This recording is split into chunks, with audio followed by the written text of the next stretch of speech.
இங்கே விக்ரம் ஒரு ப்ரெஸ் மீட்டில் கேட்குறாங்க, சார் அஜித் விஜய் போல உங்களுக்கு இப்படி ரசிகர்கள் கிடையாதுன்னு. அதுக்கு விக்ரம் சொல்கிறாரு, தியேட்டரில் போய் பாரு, 500 பேர் காத்து நிற்பான். அன்றைக்கி தயாரிப்பாளனுக்கு 10 லட்ச ரூபா செலவாயிடும். 7 மணிக்கு வந்தால் 10 மணிக்கு வருவார். ஏதோ மார்லன் பிராண்டா போல ஹாலிவுட் நடிகனை போல் வருவார். சோப்பில் கையை விட்டு பார்ப்பார், மழை வர்ற மாதிரி இருக்குது, இருட்டாக இருக்குது, பேக்கப் 10 லட்சம் அன்றைக்கி காலி.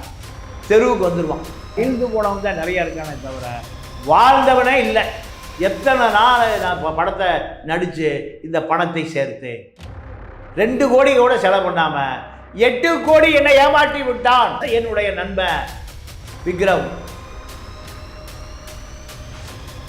Begin cinema YouTube channel viewers எல்லாருக்குமே வணக்கம். இன்னைக்கு நமக்கு தெரியாத நிறைய விஷயங்களை நம்மளோட பகிர்ந்து கொள்வதற்காக நம்மளோட நிதியிருக்கிறார் மூத்த பத்திரிகையாளர் திரு தமிழா பாண்டியன் அவர்கள். வணக்கம் சார்.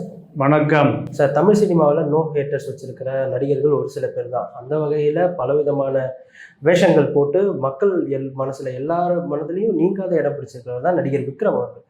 தமிழ் திரையுலக பயணம் இவருக்கு எங்கு தொடங்குச்சு? இவர் தமிழ் திரையுலகத்துக்கு எப்படி வந்தார்? சென்னையில் எங்கு திரும்பினாலும் விக்ரம் உடைய தங்கலான் படம் போஸ்டர் எல்லா பக்கம் தொங்குது. இது போன்ற ஒரு அந்த போஸ்டரில் இருக்கக்கூடிய விக்ரமை போல எந்த நடிகரும் இந்த கெட்டப்பில் நடிக்க முடியாது. இதுதான் விக்ரம். இங்கே விக்ரம் ஒரு ப்ரெஸ் மீட்டில் கேட்குறாங்க, சார் அஜித் விஜய் போல உங்களுக்கு இப்படி ரசிகர்கள் கிடையாதுன்னு. அதுக்கு விக்ரம் சொல்கிறாரு, தியேட்டரில் போய் பாரு, தியேட்டரில் போய் பார்த்தா தெரியும்.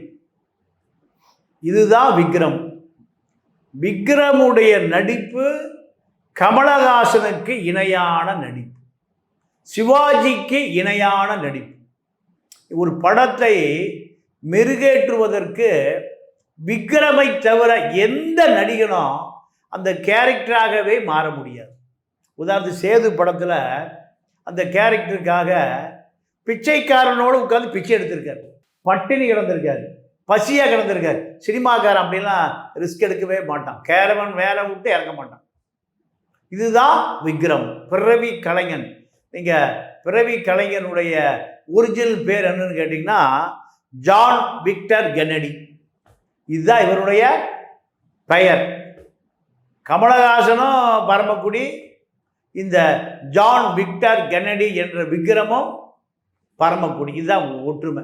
2 பேரும் ஒரே ஊர், 2 பேரும் ஒரே ராமநாதபுரம் மண்.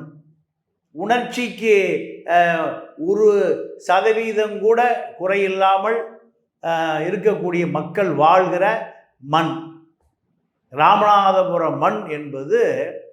நீங்கள் இந்தியாவிலேயே ராமநாதபுரம் ராமேஸ்வரத்தை தெரியாமல் யாரும் வாழ முடியாது. ஏன்னா வாழ்நாள் ஒரு நாளாவது ராமேஸ்வரம் போயிடணும் அப்படின்னு தான் வட இந்திய யாத்திரிகர்களுடைய புனித தலம். ராமேஸ்வரம் போனோம்னா ராமநாதபுரம் போகணும், ராமநாதபுரம் பரமக்குடி வழியாக தான் போகணும். இதுதான். இப்போ இவர் அப்பா ஒரு இராணுவ வீரர், அம்மா ஒரு உதவி ஆட்சியாளர். இவங்க மகனை மான்ஃபோர்டு, எங்கள் ஏற்காடு மான்ஃபோர்டு படிக்க வைக்கிறாங்க. உயர்தரமான கல்வி. இந்த கல்வி மூலம் தங்களுடைய மகன் ஒரு உயர் அதிகாரியாக மாறுவார். இதுதான் நீங்கள் தாயார் ராஜேஸ்வரிக்கும் அப்பா ஜான் ஆல்பர்ட் விக்டர், அவங்க அப்பா பேர், இவர்களுடைய கனவு. இவர் சினிமாவை நோக்கியே இருக்கார். அதுக்கு ஒரு காரணம் யார் ரோல் மாடல்லாம்? தாய்மாமன் தியாகராஜ். மிக எளிதாக சினிமாவை அப்படியே லெஃப்ட் ஹேண்டில் டீல் பண்ணுவார். சினிமா என்பது மலையூர் மம்பட்டியா படம் வந்த பிறகுதான் மலையூர் மம்பட்டியானாவ மாறி போயிருந்தார். எந்த விதமான இன்ஸ்பிரேஷனே இல்லாமல், சினிமாக்காரனாகவே இல்லாமல் யதார்த்த மலையூர் மம்பட்டியானாவ மாறி போயிட்டார். மலையூர் மம்பட்டியான்னா யார் ஞாபகத்துக்கு வருவா? மலையூர் மம்பட்டியான யாரும் பார்த்ததில்லை. ஆனால் தியாகராஜனா மலையூர் மம்பட்டியானா தியாகராஜன். வீரப்பனை எல்லாத்துக்கும் தெரியும்.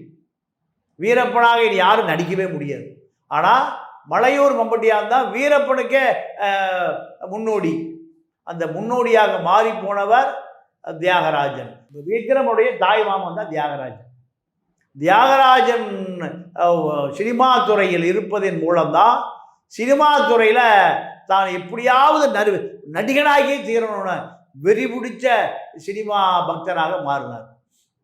அவங்க அப்பா பல படங்களில் தலையை காட்டியிருக்காரு. எதுன்னு கேட்டிங்கன்னா, நீங்கள் அவங்க அப்பாவை பொறுத்த வரைக்கும் டிவி சீரியல் நடிக்கிறாரு, கில்லி படத்தில் நடிக்கிறாரு, இப்படி விஜய் படம் திருப்பாச்சி செய்தியில் நடிக்கிறாரு, கந்தசாமி படத்தில் சேர்ந்து நடிக்கிறாரு. இப்படி பல படங்களில் அவங்க அப்பா நடிக்கிறார். ஆனால் விக்ரமை பொறுத்தவரை பள்ளிக்கூடத்தில் படிக்கும்போது ஒரு ஸ்போர்ட்ஸ் வீரன், நீச்சல், குதிரை ஏற்றம், வாள் பயிற்சி, இப்படி தன்னை நல்ல அதாவது ஸ்போர்ட்ஸு வீரனாக தன்னை மாற்றிக்கிறார். ஆனால் தந்தையார் சினிமாவில் இருந்தாலும், தாய்மாமன் சினிமாவில் இருந்தாலும், சினிமா பக்கமே தாய்மாமனும் வர வேண்டாங்கிறாரு, அப்பாவும் வர வேண்டாங்கிறாரு, அம்மாவும் வர வேண்டாங்கிறாங்க. ஏன்? ரொம்ப கஷ்டப்படணும், நீ படித்த படிப்புக்கு பெரிய அதிகாரியாக போயிடலாம். ஒரு ஐஏஎஸ்ஸோ, ஒரு ஐபிஎஸ்ஸோ, ஒரு ஐஎஃப்எஸ், இந்தியன் ஃபாரின் சர்வீஸாக போனால் மாதம் ஒரு 5 லட்ச ரூபா சம்பளம் வாங்கலாம், 3 லட்ச ரூபா சம்பளம் வாங்கலாம். அதனால் நீ சினிமா பக்கமே வராத. அப்பாவும் விரட்டுகிறார், அம்மாவும் விரட்டுது, தாய் மாமனும் விரட்டுறாரு. ஆனாலும் சிறு சிறு குறும்படம், சிறு சிறு மாடல், இப்படி தொடர்ந்து முயற்சி பண்ணி டப்பிங் ஆர்டிஸ்ட், இப்படி பல பேருக்கு டப்பிங் ஆர்டிஸ்டாக வர்றாரு. டப்பிங் அஜித், விஜய், இப்படி பல பேருக்கான டப்பிங் ஆர்டிஸ்ட். யாருன்னு கேட்டால் விக்ரம் தான். நீ கதாநாயகனுக்கு லாய்க்கே இல்லை, டப்பிங் ஆர்டிஸ்ட் ஆவான்னு. இப்படித்தான் அவருடைய வாழ்க்கை ஓடுது. இதுக்கு நடுவில் சைலஜா பாலகிருஷ்ணனை 92 திருமணம் பண்ணிக்கிறார். திருமணம் பண்ண பிறகு மகள் அசித்ரா, மகன் இருக்கிற துருவ் விக்ரம் மகள் கருணாநிதி உடைய மூத்த மகன் மூகா முத்துனுடைய மகனை திருமணம் செய்து கருணாநிதி குடும்ப சம்பந்தியாகிறார் விக்ரம். இது அவருக்கு அரசியல் ரீதியாக ஒரு பெரிய குடும்பத்தில் சம்பந்தம் செய்திருக்கிறார். இதுதான் அவருக்கு உள்ள ஒரு பெரிய விஷயம். இப்போ இதுக்கு நடுவில் லயோலா கல்லூரியில் படிக்கிற பொழுது இவருக்கு சினிமா துறை ஆர்வம் காரணமாக நிறைய மாடலாக இருக்கார். லயோலா காலேஜில் இருந்து பள்ளி படித்து மீதி நேரம் அவரை பார்க்குற இடம் கோடம்பாக்கம் தான். கோடம்பாக்கத்தில் இருக்கார்.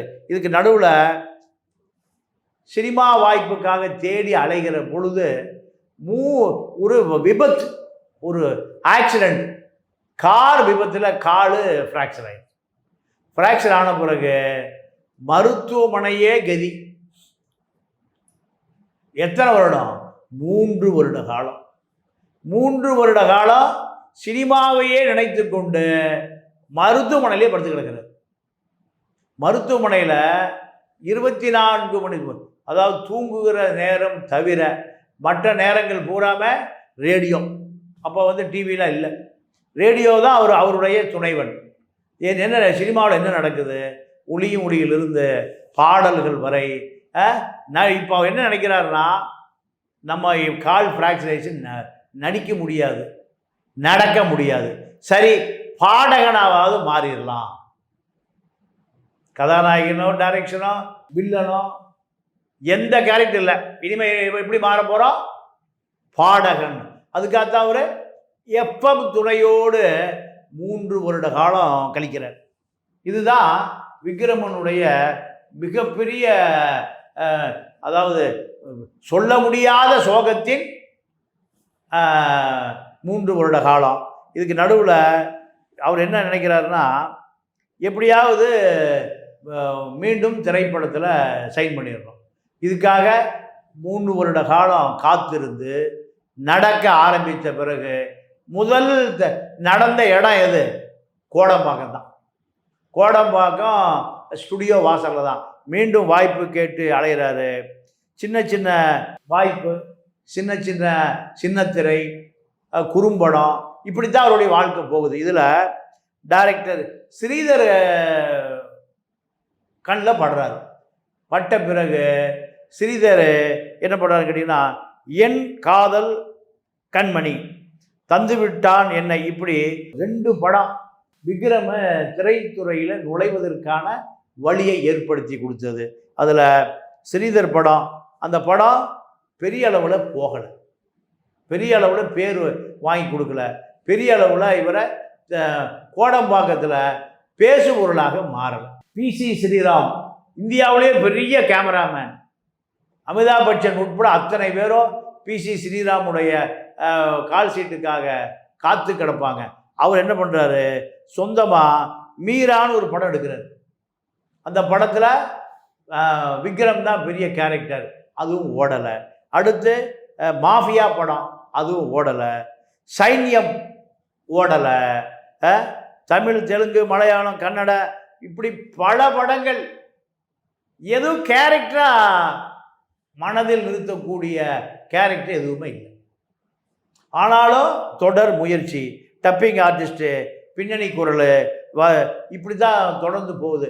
அமராவதின்னு ஒரு படம், அதில் அதே போல தான் வினித் நடித்த புதிய முகம் படம், பிரபுதேவா காதலன் படத்துக்கு டப்பிங்கு, இப்படி காதல் தேசம், பிரபுதேவாவுடைய மின்சார கனவு, கண்டுகொண்டேன் கோடம்பாக்கம் பக்கம் சோர்வாகி போச்சு. இது அவருக்கு மீண்டும் எப்படியாவது வெற்றி பெற்றே தீருவோம். இந்த காலகட்டத்தில் பாலாவும் வாய்ப்பு தேடி அலைகிறாரு. பாலு மகேந்திரா உதவியாளரா, அப்போ சந்திக்கிறாரு. சந்தித்த பிறகு நானும் வாய்ப்பு தேடுறேன், நீயும் வாய்ப்பு தேடுறேன். 2 பேரும் புகை செயின் ஸ்மோக்கர்கள், 2 பேரும். டப்பிங் பேச போனார்னா ஒரு 10,000 ரூபா கிடச்சிதுன்னா ஆளுக்கு பாதி. நீ 5000 வச்சுக்க, நான் 5000 வச்சுக்க, முயற்சி பண்ணுவோம். முயற்சி உடையான் இகழ்ச்சி அடையான், இப்படி தான் 2 பேரும் சிகரெட் பாக்கெட்டு தான் இவங்க 2 பேருக்கும் துணை. இப்படி தான் 2 பேரும் வாழ்க்கை நகருது. இதுக்கு நடுவில் சேதுன்னு ஒரு படத்தை சசிகுமாருடைய மாமா ஃபைனான்ஸ் பண்ணுற ஒரு பில்டர், அதுதான் முதல் படம் பாலாவுக்கு, சேது படம். சேது படத்தில் சேதுவாக விக்ரமை முழு நேர சேதுவாக மாத்துறாரு. ஆஸ்பத்திரியில் இருந்து நீங்கள் சாப்பிட்டு தூங்குனதில் நல்ல உடம்பு வந்துருச்சு. ஏப்பா, நீங்கள் சேது படம் ஒரு பெக்கூலியர் கேரக்டர் படம், இதில் உடம்பை முதல்ல குறை, என்னை வந்து பாரு. மறுபடியும் 1 மாதம் கழிச்சு பார்க்குறாரு, இன்னும் பத்தாது, இன்னும் உடம்பை குறை, உடம்பை குறை, இன்னும் குறை வந்து நிற்கிறார். நீ தாண்டா சேது நண்பா, நீ தான் சேது, அப்படியே சேதுவாக நீ மாறிட்ட. இந்த திரைப்படத்துக்கு இவ்வளவு படமே உருவாவதற்கு முன்பு சேதுவாக நீ மாறிட்ட. இவ்வளவு தூரம் இந்த படத்துக்காக தன்னுடைய உடலை வருத்தி கொண்ட நீ, இந்த படம் சூப்பர் டூப்பர் ஹிட் ஆகும். இந்த படம் நடக்குது எங்கெங்கே நடக்குதுன்னா, நீங்கள் கும்பகோணம், மதுரை, திருச்சி, எல்லா ஊர்லேயும் நடக்குது, படம் நடக்குது. சசிகுமாருடைய சித்தப்பா தான் பில்டர், முதல் படம். அந்த படம் முடிஞ்ச பிறகு மனநோயாளி, பிச்சைக்காரன், இப்படி மாறி எங்கே போனாலும் நீங்கள் பிச்சைக்காரனை உட்கார்ந்தா போகிற காசு போட்டு போவான். அந்த அளவுக்கு அந்த கேரக்டரோடு ஒன்றி போய் நடித்ததனுடைய விளைவு ஃபஸ்ட்டு காப்பி போட்டு காமிக்கிறாங்க இளையராஜாவுக்கு. இளையராஜா மிரண்டு போய், இப்படியெல்லாம் ஒரு படம் எடுக்கவே முடியாதுடா, பாலாவிட்டு சொல்கிறாரு, விக்ரம்கிட்ட சொல்கிறாரு, இப்படி ஒரு படத்தை நடிக்கவே முடியாதுடா, நீங்கள் 2 பேரும் தாண்டா கடைசி வரைக்கும் இருக்கணும், திரைப்பட உலகத்தையே மிரட்டிடலாண்டா, நீ டைரக்ஷன், நீ நடிப்பு, உங்கள் 2 பேருக்கு பின்னாடி கோடம்பாக்கமே கும்பிடு போட்டு நிற்கிண்டா, நீங்கள் 2 பேரும் எந்த காலத்துலையும் புரிஞ்சிடாதீங்க, உன்னுடைய திறமை அவங்ககிட்ட இருக்கு, அவன் திறமை உங்ககிட்ட இருக்கு, 2 பேரும் தான் கோடம்பாக்கத்தை கட்டி போட முடியும். இந்த படம் சூப்பர் டூப்பர் ஹிட்றாங்கிறார் யார்? இளையராஜா. படத்தை ஓட்டி காமிக்கிறாங்க, ஆனால் படம் நல்லா இருக்கு, ஆனால் ஓடாது, ஆடியன்ஸ் பார்க்க மாட்டான், பணம் ஆகாது. டிஸ்ட்ரிபியூட்டர் வர்றான், விநியோகஸ்தர் வர்றான், படம் நல்லா இருக்குங்க, பப்ளிக் பார்க்க மாட்டாங்க.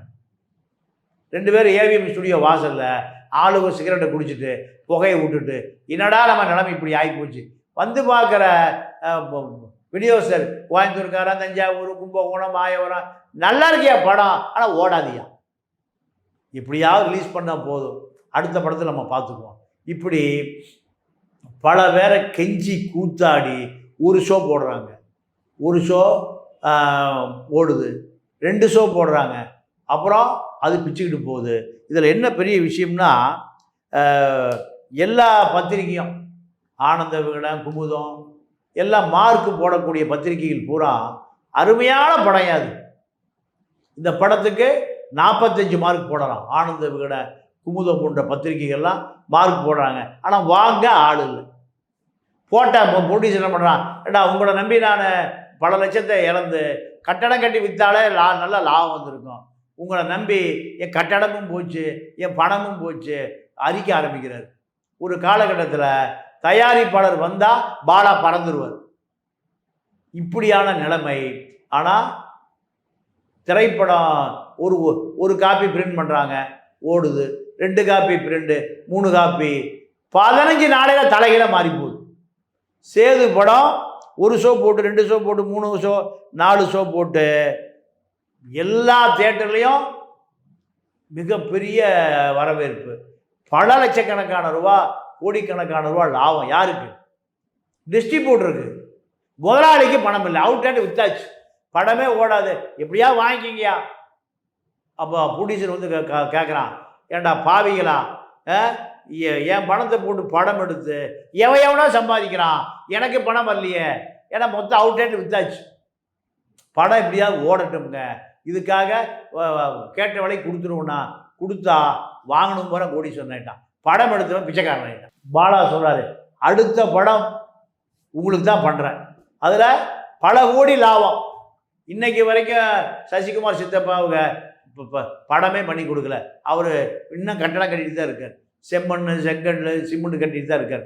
ஆக பாலாவை பொறுத்தவரை ஒரு வேலை முடிஞ்சுன்னா திரும்பியே பார்க்க மாட்டார்.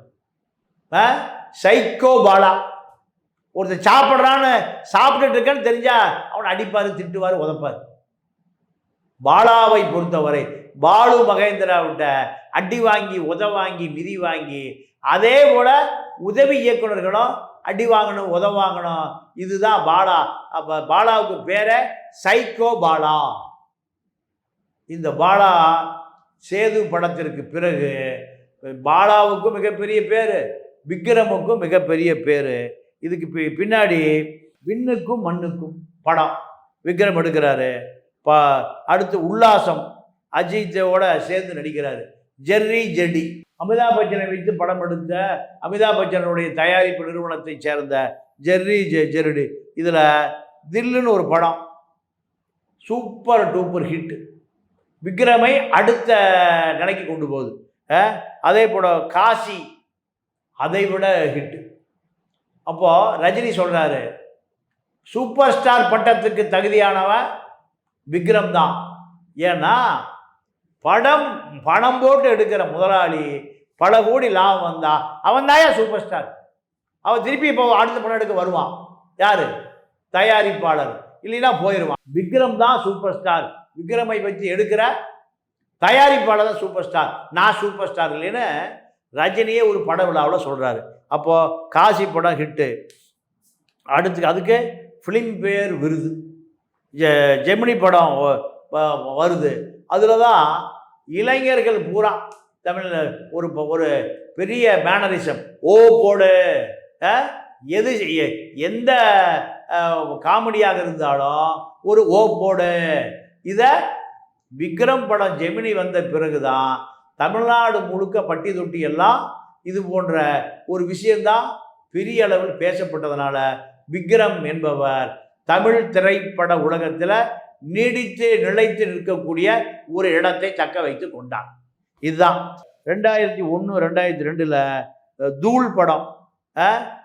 அதில் இந்த பாட்டு இந்தியா பூரா சிங்கம் போல நடந்து வரான் செல்ல பேராண்டி. இந்த பாட்டு பறவை முனியம்மா பறவை முனியம்மாவுக்கும் அகில இந்திய அளவில் ஒரு பெரிய பேர், விக்ரமுக்கும் ஒரு பேர். இது இந்தியா மேட்ச் நடக்கிற போது இந்த பாட்டை இதில் செல்ஃபோனில் போட்டு சச்சின் டெண்டுல்கர் நடந்து வரும்போது இந்த பாட்டை போட்டு ரசிகர்கள் கொண்டாடுகிற அளவுக்கு அந்த ஸ்டேடியத்தில் உள்ளே வரும்போது சிங்கம் போல நடந்து வரான் செல்ல பேராண்டி, இந்த பாட்டு இந்தியா முழுக்க இந்தி தெரிந்தவர்கள் வரை பேசுபொருளாக மாறி இருக்கு. அதே போல் சாமி படம், பாலச்சந்தர் எனக்கு ஒரு படம் எடுத்து கொடுப்பா. பாலச்சந்தரே தேடி வர்றார் யாருக்கிட்ட? விக்ரம்கிட்ட. என பாலச்சந்தரை கமலஹாசனை உருவாக்கியவர், ரஜினிகாந்தை உருவாக்கியவர் பாலச்சந்தர். பாலச்சந்தர் யாரை தேடி வர்றாரு? விக்ரம. அப்போ எனக்கு ஒரு படம், அதுதான் சாமி படம். Super duper hit. கலெக்ஷனில் ரஜினி படம் கமல் படம் விட கலெக்ஷனு அபரிமிதம் ஆகுது. இப்போ பாலச்சந்தர் சொல்கிறாரு, ஏப்பா கமல் ரஜினி அடுத்த ஒரு ஆளை கண்டுபிடிச்சி கொடுத்துட்டாப்பா. கமல் ரஜினிக்கு இணையாக விக்ரமன் ஒரு கலெக்ஷன் கலைஞனை கண்டுபிடிச்சி கொடுத்துட்டேன். அவன்தான் இனிமேல் உங்களுக்கு 2 பேருக்கும் போட்டியாக அவன்தான் திரையுலகத்தில் நிற்பான். நான் 3 பேரும் தான் என்னுடைய வாரிசுகள் அறிவிக்கிறாரு. பாலா டைரக்ஷனில் பிதா மகன் படம். சூர்யா விக்ரம் 2 பேர் சேர்ந்து நடிக்கிறாங்க. இந்த படம் பெரிய அளவில் தேசிய விருது, ஃபிலிம்பேர் விருது, தமிழக அரசு விருது, இப்படி பல விருதுகளை அள்ளி குவிக்குது. அடுத்து அந்நியன் படம், விக்ரமுக்கு மிகப்பெரிய பெயரை பெற்றி கொடுத்த படம். அதில் 3 கெட்டப். என்னென்ன கெட்டப்னா, அந்நியன், ரொமோ, அம்பி சாதுவாக இருப்பார், எதை பார்த்தாலும் பயந்துக்குவார். ரொமோ பெண்கள்கிட்ட செல்மிசம் பண்ணுவார், காதல் நாயகன். அந்நியன் அடிதடி, பயங்கர முகம். இந்த 3ஐயும் ஒரே கேரக்டரில் செய்து அசத்தி, இது போன்ற எந்த நடிப்பையும் விக்ரமை தவிர யாருமே நடிக்க முடியாது. இதுதான் விக்ரம் முத்திரை பதித்த திரையுலகம். விக்ரம ரசிகன் பார்க்கறது இப்படி தான் பார்க்குறான், கமர்ஷியலாக பார்க்கல. அதான் தோல்வி. விக்ரம்னால சேது, பிதாமகன், அந்நியன். ஆனால் கமர்ஷியல் நடிகனாக ரசிகனால் நினைத்து கூட பார்க்க முடியவில்லை. ரஜினியை, கமலை, விஜய, அஜித்தை கமர்ஷியல் நடிகனாக்கிட்டான். ஆனால் விக்ரம கேரக்டர் நடிகர். இப்போ தங்களா படம் வரைக்கும் தங்களான அந்த கேரக்டரு விக்ரமே நினைத்தாலும் நடிக்க முடியாதுங்கிற அளவுக்கு நீங்கள் எப்படி ஆதிவாசியா, ஒடுக்கப்பட்ட சமூகத்தினுடைய அப்படியே உணர்ச்சியை கொட்டக்கூடிய ஒரு மனிதனாக விக்ரமை தவிர யாரும் நடிக்க முடியாது. அதனால் விக்ரமுக்கு அது போன்ற கேரக்டர் தான், கமர்ஷியல் கேரக்டர் ஃபெயிலியர். இதுதான். இப்போ அடுத்து சங்கருக்கு டப்பிங் பேச போனவர் ஒரு காலத்தில். இப்போ என்ன நடக்குதுன்னா, சங்கரை எனக்கு ஒரு படம் பண்ணி கொடுப்பான். அதற்கு பிறகு மஜா, பீமா, கந்தசாமி, ராவணன், ராஜபாட்டை, தாண்டவம், தொடர்ந்து இப்படியான நீங்கள் கமர்ஷியல் படம் எடுக்கிறார். ஒன்றும் ஓடல். எப்படி பார்க்குறான் ரசிகன்? தங்களானா பார்க்குறான், அந்நியனா பார்க்குறான், சாமியாக பார்க்குறான், சேதுவாக பார்க்குறான். இது ஒவ்வொரு ரசிகனுக்குள்ளேயும் ஊடுருவிய விஷயம். ஆனால் இங்கே தெய்வ திருமகன் ஒரு படம் எடுக்கிறாங்க. அப்புறம் அது சிவாஜி எடுத்த படம் வழக்குகளுக்கெல்லாம் போகுது. தெய்வ திருமகள் அப்படி எடுக்கிறாங்க. அந்த படம் ஒரு பெரிய ஹிட்டு, பாட்டும் பெரிய ஹிட்டு. ஆனால் புதுமுகம் வாய்ப்பே தரமாட்டார். இவருக்கு புது டைரக்டரு வாய்ப்பே தரமாட்டார்.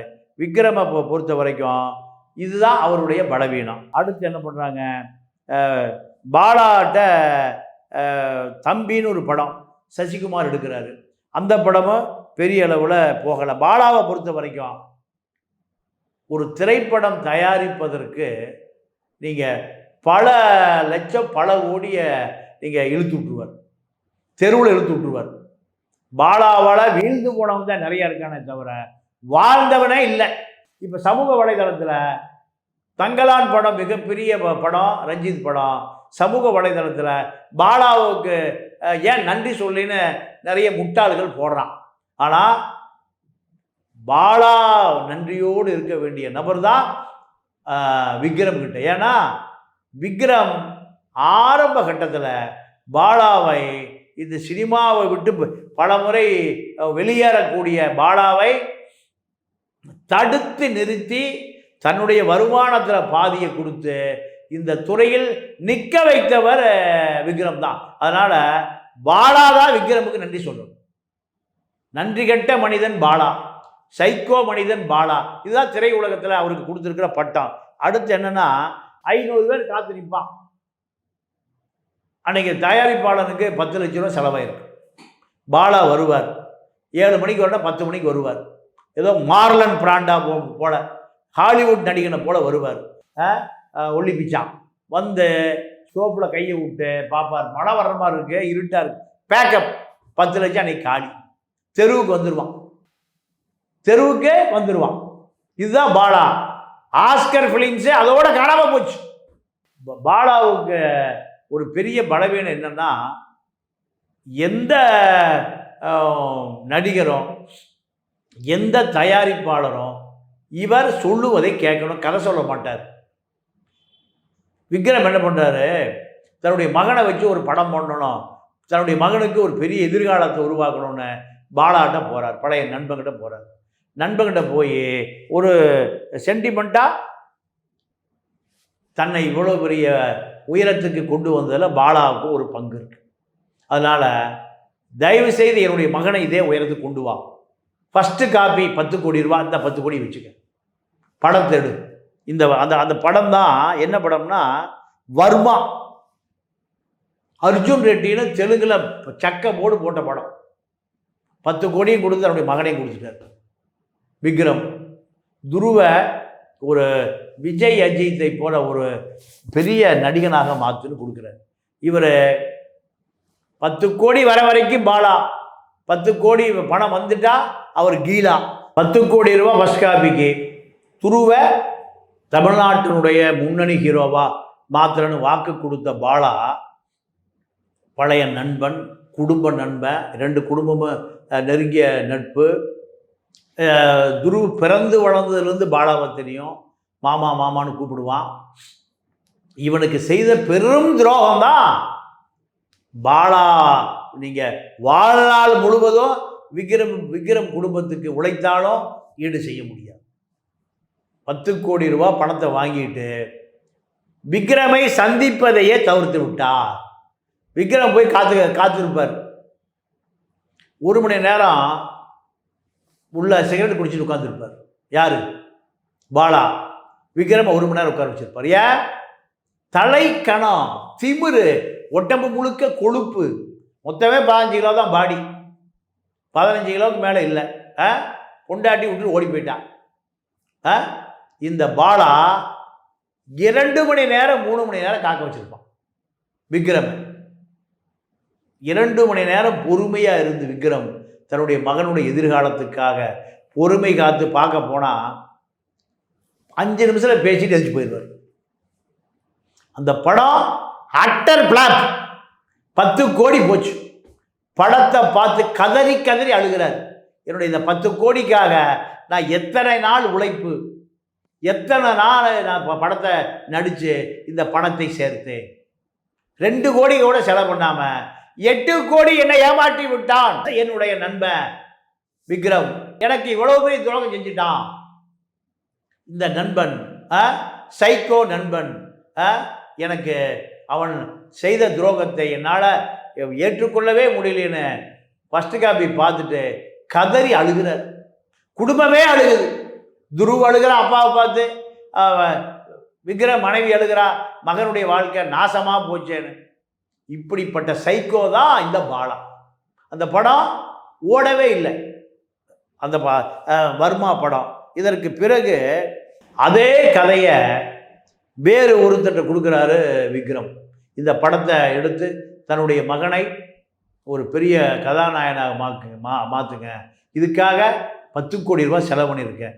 மீண்டும் நான் என்னுடைய உழைப்பை, என்னுடைய வியர்வை ரத்தத்தை நான் செலவு பண்ணி இந்த படத்தை எப்படியாவது பார்க்க அவன் மகனை ஒரு ஹீரோவாக மாற்றுவதற்கு முயற்சி செய்கிறார். ஆனால் அந்த படம் மீண்டும் முயற்சி பண்ணி மீண்டும் அது நடைமுறைக்கு வரல. பாலாவுக்கும் விக்ரமுக்குமான உறவு முறிந்தது, குடும்பத்துக்கான உறவு முறிந்தது. நன்றி கெட்டவன் பாலா. நான் இனிமே அவனுடைய மூஞ்சியில எந்த காலத்திலையும் விழிக்க மாட்டேன், என் குடும்பமே முழிக்காது. அவனோடு நான் பழகிய நாட்கள், அவன் கஷ்டத்தில் இருந்த, நான் டப்பிங் பேசி வாங்கி கொண்டு கொடுத்த 5000 ரூபா வந்தால் 2000 ரூபா எடுத்துக்குவோம். 2 பேரும் ஒன்றா சாப்பிடுவோம், ஒன்றா இருப்போம், ஒன்றா போவோம், ஒரே சிகரெட் 2 பேரும் குடிப்போம். சிகரெட் வாங்க காசு இல்லைன்னா ஒரு சிகரெட்டை அவன் குடிச்சிட்டு எனக்கு கொடுப்பான், நான் சிகரெட் குடிச்சிருக்கேன், திருப்பி போய் சிகரெட் பாக்கெட் வாங்கும். இப்படியான நண்பன் எனக்கு சொல்ல முடியாத துரோகத்தை திட்டமிட்டு செய்து விட்டான். இதுதான் விக்ரமுக்கு கடைசி காலத்தில் அந்த பர்மா படத்தில் வேதனையோடு வெளியேறினார், 10 கோடியை இழந்து விட்டு. இப்போ இவரை பொறுத்த வரைக்கும் ஒரே ஒரு மைனஸ், ஜோதிகா திருமணத்திற்கு முன்பு கிசு ஜோதிகாவுக்கும் இவருக்கும் உறவு இருக்குன்னு கிசு பேசப்பட்டது. ஆனால் சூர்யா சின்சியராக யாரை லவ் பண்ணிட்டு இருந்தது? சூர்யா ஜோதிகா காதல். அந்த காதலுக்கு நடுவில் விக்ரமும் ஜோதிகாவை விரும்புகிறார், ஜோதிகா விக்ரமை விரும்புதுன்னு ஒரு கிசு வந்தது. அந்த கிசு சூர்யா திருமணத்திற்கு பிறகு முற்றுப்புள்ளி வைக்கப்பட்டது. இதுதான் விக்ரமனுடைய மிகப்பெரிய திரைப்படத்துறை வரலாறு. விக்ரமுக்கு இணை விக்ரம் தான். தங்கலான் படத்தின் மூலம் அந்த கேரக்டராக மாறிப்போன விக்ரம் இன்னைக்கும் திரையுலகத்தில் விக்ரமனுடைய கேரக்டர் நடிப்பதற்கு சிவாஜியால் மட்டும்தான் முடியும் என்பதுதான் முத்திரை குத்தப்பட்ட திரைப்பட வரலாறு. இன்னைக்கு எங்களுக்கு தெரியாத நிறைய விஷயங்கள் எங்களோட பகிர்ந்ததுக்கு ரொம்ப நன்றி சார். நன்றி, வணக்கம். இந்த வீடியோ உங்களுக்கு பிடிச்சிருந்தா லைக், கமெண்ட், ஷேர் பண்ணிக்கோங்க. இதே போன்ற வீடியோக்களை தொடர்ந்து பார்க்க பிகின் சினிமா யூடியூப் சேனலை சப்ஸ்கிரைப் பண்ணிக்கோங்க.